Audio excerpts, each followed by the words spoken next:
안녕하세요. 토요미스터리 디바제시카입니다. 2018년 4월 17일 아침 42살의 여성 홀리 맥키는 뉴욕에서의 여정을 끝내고 공항으로 향했습니다. 그리고 예정대로 그곳에서 사우스웨스트 항공 1380편에 체크인을 하게 되죠.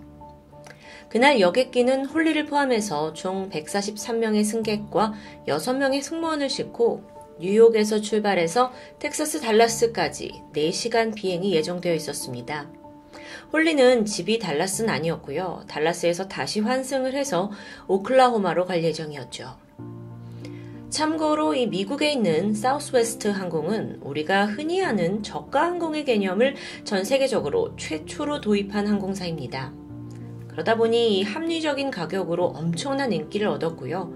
그 덕에 탑승객 규모로는 전 세계 탑3에 들 정도로 아주 많은 사람들이 이용하고 있죠. 그날 오전 10시 30분, 홀리는 탑승 수속을 끝내고 비행기 내부로 들어섰습니다. 그리고 신중하게 어떤 좌석에 앉을지 고르기 시작했죠. 이게 좀 특이하죠? 보통 우리가 타는 항공사들은 체크인을 할 때 이 승객들 좌석을 미리 정해서 티켓에 표시를 해줍니다. 그런데 사우스웨스트 항공은 승객들을 단지 A그룹, B그룹 이렇게 분리를 하고 그룹 단위로 비행기에 탑승을 하면서 선착순으로 원하는 좌석에 앉는 방식으로 운영 중이라고 해요. 평소에 홀리라면 빨리 내릴 수 있는 앞쪽 좌석을 선택했을 겁니다. 하지만 그날은 이미 다른 승객들이 앉아 있었어요. 그래서 좀 더 복도를 따라 걸어 들어가서 비행기 중간쯤 복도 쪽 14번 C 좌석을 선택합니다. 여기는 전체 비행기에서 날개 쪽에 해당하는 위치였죠. 딱 앉고 보니까 왼쪽 창가로 두 좌석이 아직까지 비어 있습니다.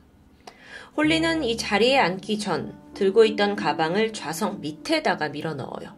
그리고는 착석해서 벨트를 매게 되는데요.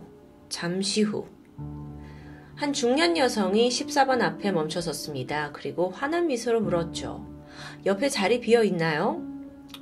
홀리가 얼른 일어나서 그 새로운 분이 안쪽 좌석에 앉을 수 있게 자리를 내어줬습니다. 그녀는 홀리 바로 옆자리가 아니라 가장 안쪽에 있는 창가 14A에 착석하게 되죠. 그렇게 창가에 앉은 그녀는 43살의 제니퍼 리던입니다. 두 아이의 엄마이자 미국 전역에서 굉장히 유명한 웰스파고라는 대형 은행 체인에서 임원으로 근무하고 있는 커리어 우먼이었어요. 이날 그녀는 뉴욕에서의 출장을 마치고 달라스행 비행기에 몸을 싣게 된 건데요. 자리에 앉자마자 이내 가방에서 책을 꺼내 읽기 시작했죠. 이후에 탑승은 계속되었습니다. 승객들은 저마다 자리를 골라서 앉았고요. 또 소지품을 위쪽 선반에 올려놓았고요. 그러는 와중에도 여전히 이 홀리와 제니퍼 사이에 있는 그 중간 좌석은 비어 있습니다. 아무래도 그렇게 선호하는 좌석은 아닐 수 있죠. 하지만 잠시 후 앞에 한 앳된 소녀가 멈췄습니다. 그녀가 14번 B 그 중간 좌석에 앉았고요. 안전벨트를 매고는 바로 휴대폰만 보는 듯 했죠. 그렇게 조금 시간이 지나 모든 승객들이 탑승을 마쳤고 승무원들은 비행기의 입구를 닫고 안내방송을 시작합니다. 이 비상 상황에서 어떻게 이제 탈출을 하는지 행동 요령을 알려주지만 늘 그렇듯 대부분의 승객들은 별 관심을 보이지 않았습니다. 그런데 이날 홀리는 유독 기분이 좋지 않았습니다. 원래 그 앉고 싶었던 앞쪽 좌석에 못 앉아서일까요? 아니면 탑승 직전에 커피를 좀 많이 마셨는데 화장실에 가고 싶었던 겁니다. 그래서 사실 조금 전에 승무원한테 화장실에 좀 가도 되겠냐라고 물었지만 안 된다, 곧 이륙을 한다 하면서 저지를 당한 상황이었죠. 잠시 후 비행기는 굉음을 내면서 속도를 올렸고 이내 공중으로 떠올랐습니다. 홀리는 눈을 감은 채 자리에 앉아서 좀 기다리게 돼요. 왜냐면 어느 정도 있다 보면 결국 비행기가 안전한 상공에 진입을 해서 벨트를 풀어도 된다, 이동을 해도 된다라는 표시가 나오게 되죠. 그래서 얼른 그때까지 기다렸다가 화장실에 가야지 싶었습니다. 그런데 이상했죠.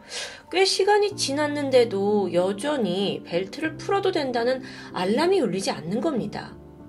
그리고 얼마 후에 방송이 나오는데 승객 여러분, 강한 기류가 감지되니까 반드시 안전벨트를 착용하고 있으세요 라는 내용입니다. 그러더니 잠시 후에 비행기가 막 거칠게 좌우로 흔들려요. 요동쳤죠. 오늘 아무래도 날씨가 영 좋은 날이 아닌가 싶었습니다. 그렇게 시간이 좀 지나서 오전 11시 4분, 그때까지도 기체는 계속 불안하게 흔들려요. 홀리는 결국 화장실을 포기할 수밖에 없었어요. 대신에 그냥 앉아있긴 좀 그랬고, 밀린 업무라도 처리해야겠다라는 생각이 들었습니다. 그래서 몸을 숙여서 좌석 밑에 뒀던 그 가방에 손을 뻗게 되죠. 근데 비행기가 흔들리면서 이 가방이 좀 뒤쪽으로 넘어갔습니다. 그래서 손을 더 길게 뻗어야 했고, 가까스로 가방에 손이 닿는 순간 굉음이 2번 연속으로 들려왔어요. 이 첫 번째 펑 하는 소리였는데, 이게 보니까 기체의 왼쪽에서 난 소리인데 그게 약간 굉장히 가까워요. 14번 열의 바로 바깥쪽인 것 같았죠. 그리고 잠시 후에 2번째 펑 하는 소리. 이건 사실 뭔가 바람이 슈 빠지는 듯한 느낌입니다. 업소용 청소기를 돌리는 것 같기도 했고요. 그러더니 즉각 이 비행기가 급격하게 왼쪽으로 기울면서 쿵 이렇게 급격히 하강하는 느낌이에요. 정말 평생 겪어보지 못한 그런 느낌이죠. 게다가 순간적으로 엄청난 추위가 기내에 퍼지게 되는데요. 자, 여러분, 이 모든 일은 그야말로 홀리가 잠시 이 가방에 손을 꺼내려고 넣었던 그 찰나에 벌어졌습니다. 이때의 홀리의 증언에 따르면 몸을 겨우 세웠어요. 그래서 도대체 무슨 일인가 하고 내부를 쳐다봤죠? 기내가 아비규환입니다. 천장에서는 이미 산소 마스크가 떨어졌고요. 사람들은 막 거센 바람과 추위, 또 쭉 그 하강하는 공포에 막 비명을 지르고 있고요. 홀리 또한 일단 그 산소 마스크를 쓰려고 손을 뻗게 되는데요. 비행기가 막 이렇게 흔들리는 상황에서 그것조차 쉽지 않았다고 해요. 그래서 겨우 손에 잡아서 당겨서 끼려고 하는데 또 하필 그 고무줄이 이 머리에 맞게 늘어나질 않는 겁니다. 그래서 어떡하지 하다가 다른 사람들은 어떻게 하는지 보려고 옆을 딱 보는 순간 그곳에서 너무도 끔찍한 광경을 마주하고 말았죠. 아까 들었던 그 2번의 굉음, 그게 뭐였는지도 그제서야 알게 됩니다. 우선 처음에 났던 굉음은 비행기 왼쪽 날개 엔진이 터지는 소리였습니다. 문제는 그 엔진이 터지면서 부속품이 날아오게 돼요. 그리고 그게 하필이면 14번 자리의 창문을 깨트린 겁니다. 자, 창문이 깨졌다. 이제 무슨 문제가 발생하냐면요. 깨진 창문으로 비행기 내부의 산소가 슉 급격하게 빨려나가겠죠. 당시 비행기가 3만 피트의 아주 높은 상공을 날고 있었어요. 그래서 내부와 외부가 기압차가 엄청나요. 이런 상황에서 빠른 속도로 비행 중에 기체에 아주 작은 구멍이라도 나게 되면 그 영향은 가히 상상을 초월합니다. 비행기 전체를 다 기울게 하니까요. 그런데 더 큰 문제는 그 깨진 창문의 흡입력 때문에 창가에 앉아있던 제니퍼가 빨려 나가고 만 겁니다. 천만다행으로 제니퍼가 안전벨트를 차고 있었어요. 그래서 몸이 완전히 밖으로 나간 건 아니었고요. 하지만 상반신은 창문 밖에, 하반신은 좌석에 묶여있는 처참한 상태였던 거죠. 그런데 여기서 피해자는 제니퍼만이 아닙니다. 가운데 앉아있던 소녀마저도 이 창문으로 빨려 들어갈 것 같은 지금 강한 기운을 느꼈고 거기에 나가지 않으려고 막 기를 쓰고 있었고요. 이걸 알게 된 홀리는 순간 오른손으로 그 옆에 있는 소녀부터 잡아당겨서 자기의 가슴 쪽으로 단단히 붙잡았습니다. 그리고 나머지 왼손으로 제니퍼의 벨트를 잡고 끌어당겨요. 그래야 어쨌든 상반신이 다시 비행기 안으로 들어올 수 있을 테니까요. 하지만 3만 피트 상공, 여기에서 인간이 빨려나가는 힘은 어마어마했습니다. 이건 혼자 힘으로는 절대 불가능했고요. 그래서 홀리가 도와달라고 소리를 칩니다. 그런데 어땠냐? 이 도와달라는 외침을 들을 수 있는 사람이 없었어요. 왜냐면 이미 기내 안은 뭐 엄청난 굉음에 휩싸여가지고 옆 사람의 목소리조차 안 들릴 만큼 시끄러운 상황이었으니까요. 게다가 비행기가 왼쪽으로 급격히 치우쳤죠? 그러니까 승객들도 다 공포감에 쌓여있는 겁니다. 아주 위급하고 급박한 상황. 모두가 막 울부짖었고 또 같이 옆에 타고 있는 가족끼리 손을 잡고 또 누군가는 막 살려달라고 기도하고 그런 와중에 제니퍼는 창문 밖에 몸이 반쯤 이렇게 걸쳐진 상태로 그대로 방치됩니다. 홀리와 소녀가 합세해서 잡아당겼어요. 그런데 사실 느껴지기에 제니퍼는 이미 의식을 잃은 듯 했죠. 3만 피트 상공은요, 산소가 희박합니다. 그래서 사실 그 밖에 고개를 내밀어지고 나서 10분 넘게 버티기란 그 누구에게도 쉽지 않겠죠. 그래서 살아있을 확률도 매우 낮아 보였습니다. 그래서 이때 홀리가 비행기에 이제 반만 남아있는 제니퍼의 등을 쓰다듬으면서 말해요. 당신 혼자가 아니에요. 내가 여기 같이 있어요. 하지만 홀리가 더 이상 할 수 있는 건 아무것도 없었습니다.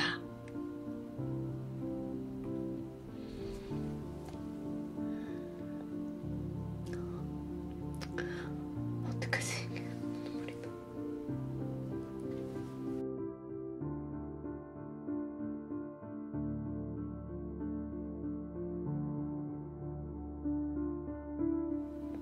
네, 여러분 죄송합니다. 제가 감정적으로 너무 격해져서 다시 진행 모드로 돌아볼게요.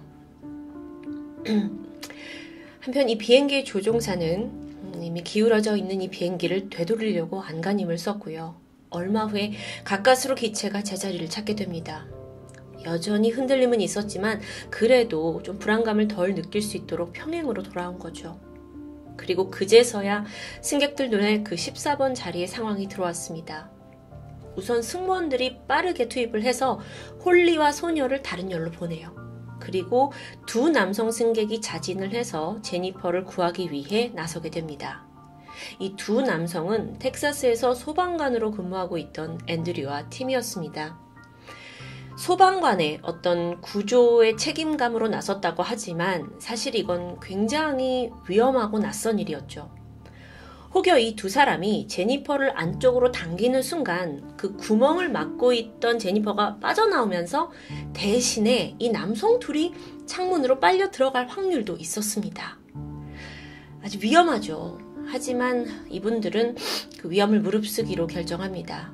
그래서 자리를 안전하게 잡고 양쪽에서 제니퍼를 강하게 당겨요. 그리고 이내 그녀가 끌어내려졌죠. 천만다행으로 이때 비행기가 고도를 많이 낮췄어요. 그래서 그리 높지 않은 상공을 날고 있었기 때문에 다시 빨려나가는 제2의 참사는 벌어지지 않았습니다. 자, 이제 문제는 제니퍼입니다. 그녀가 정신을 잃은 상태였고 간호사였던 한 승객이 자진해서 심폐소생술을 시작합니다. 10분이 넘게 계속 그녀를 살려내기 위해 애를 썼죠.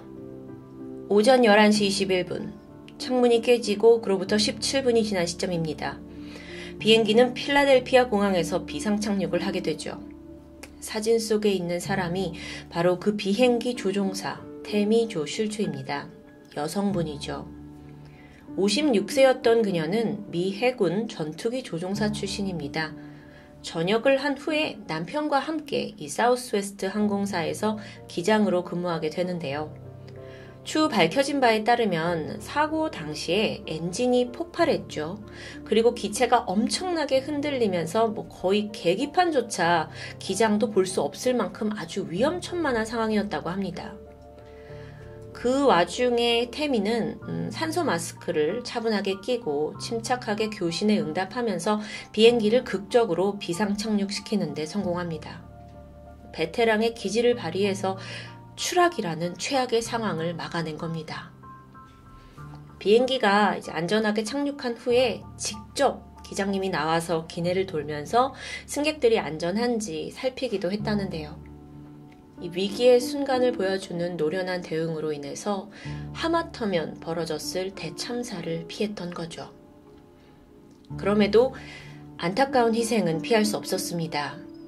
착륙 후에 제니퍼가 대기하고 있던 의료진에 의해서 즉각 병원으로 옮겨졌어요. 하지만 결국 사망 판정을 받게 되죠. 그녀의 사인은 둔기 외상이었습니다.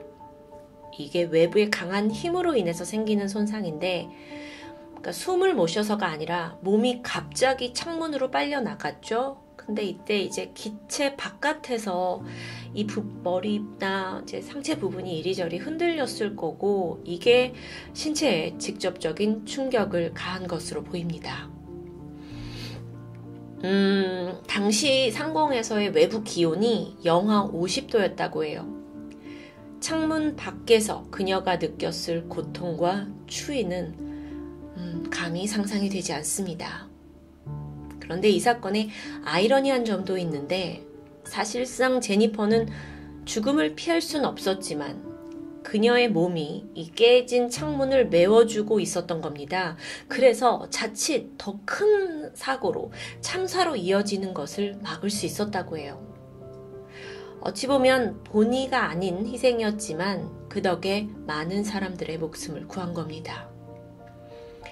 제니퍼는 생전에 대기업 은행에서 임원으로 일하면서 탁월한 리더십에 출중한 능력까지 촉망받던 사람이었습니다.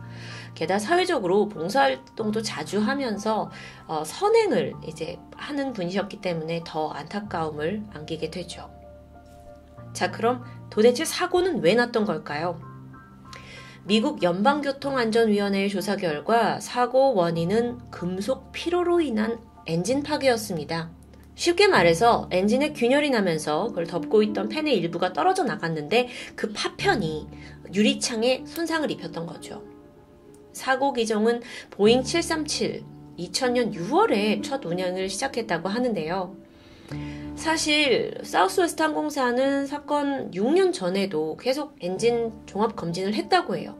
근데 그 당시에는 문제가 없었는데 균열도 없었고, 이후 수차례 점검했는데도 불구하고 결국 비극을 막진 못했습니다. 이날 허망하게 목숨을 잃은 제니퍼 외에도 7명의 승객들이 추가로 부상을 더 입게 됐고요. 한편 사고가 분명 어떤 교훈을 남겨야 할 텐데, 당시에 그 승객들이 찍어둔 내부 사진이 인터넷에 떠돌면서 큰 이슈가 됐었죠. 그러면서 아주 중요한 점이 지적되는데, 대부분의 승객들이 산소 마스크를 막 어떻게 착용하는지 모르는 우왕좌왕하는 모습이었다는 겁니다. 사실 승무원들도 승객에게 약간 의무적으로만 마스크 쓰는 법을 알려주죠. 또 우리도 비행기 타기 전에 이 마스크를 써볼 일이 사실은 없잖아요. 그래서 우왕좌왕했던 건데, 과연 그게 맞나? 산소 마스크가 비행기가 응급 상황에서는 너무도 중요하잖아요. 근데 과연 우리가 저거를 써보는 방법도 모르는 게 맞나? 라는 깨우침을 줬던 거죠. 사망자 제니퍼 리던, 그리고 유가족은 물론 살아남은 승객들까지 역시 그 트라우마를 쉽게 이겨내기 힘들었다고 합니다. 그건 얼마 전에 큰 참사를 겪은 우리 국민들도 모두 공감할 텐데요. 특히나 옆자리에 바로 있던 홀리 씨는 더 힘들었다고 해요. 이게 비단 피해자 그냥 옆좌석에 있었고 내가 못 구했다 이것만의 내용이 아니라, 사실 홀리가 그날 14번 창가 좌석을 먼저 선택했었기 때문입니다. 그러니까 제니퍼가 앉아 있었던 그 자리에 홀리가 사실은 먼저 앉아 있었어요. 그래서 머리를 기대고 쉬려고 했었죠. 근데 순간 아까 커피 많이 마셔서 나 화장실 많이 왔다 갔다 하겠다 싶어서 화장실 가기 쉬운 복도 쪽으로 바로 옮겨 앉게 됩니다. 그러던 중에 제니퍼가 온 거고요. 그러니까 그 피해자, 사망자가 내가 될 수도 있었겠다라는 두려움이 분명 있을 텐데요. 이걸 두고 운이 정말 좋으셨네요 라고만 우리가 위로할 수는 없겠죠. 그 누구도 살아남은 홀리의 복잡한 마음을 온전히 이해할 수는 없을 것으로 보입니다. 삼가 고인의 명복을 빕니다. 토요미스테리 디바제시카였습니다.